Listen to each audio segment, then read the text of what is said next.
Sa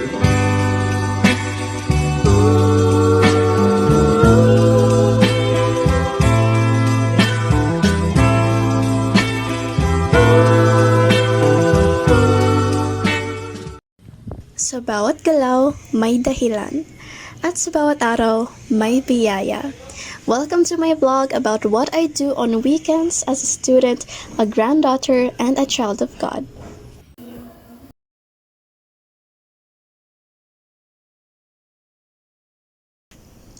Yoga is a form of rest for me.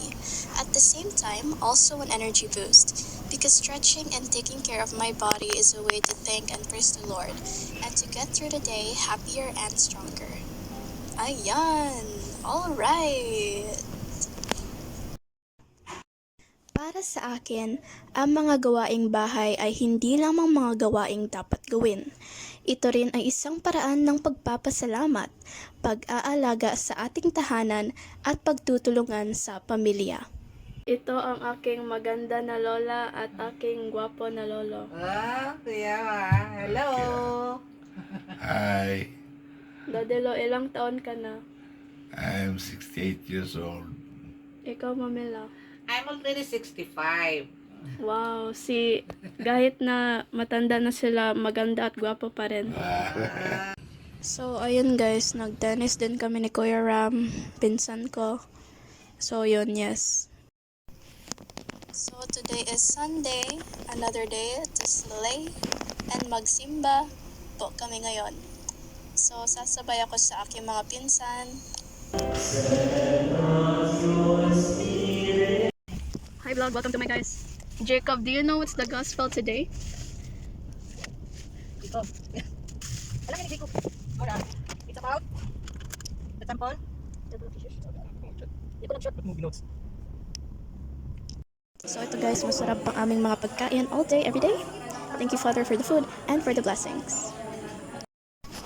So guys, nag-study din ako para sa exam kasi nag-baseball kami ni Alex last week. Sana ma-perfect if God allows. Alam niyo ba, ang pag-aaral ng mabuti ay isa sa mga pagpapakita ng pagiging masipag at matatag ng isang estudyante dahil ito ang naghahanda sa atin para sa kinakabukasan at sa hinaharap. So after ng church, nag-nap ako sa hapon and then nag-prepare na lang din ako sa mga gamit ko dahil Monday na naman bukas. So that's it, pansit. Sa kabuuan, ang ating daily routine or ang mga ginagawa natin, pwede natin itong gawing isang paraan upang magpapasalamat sa pamilya natin, sa Diyos, maging mas matatag at masipag bawat araw. It's really all about our intentions. Dahil para sa akin, I'm doing my best not to live for myself, but for my family and ultimately for God. Don't forget to hit that like and subscribe button and let's share the good news. Thank you!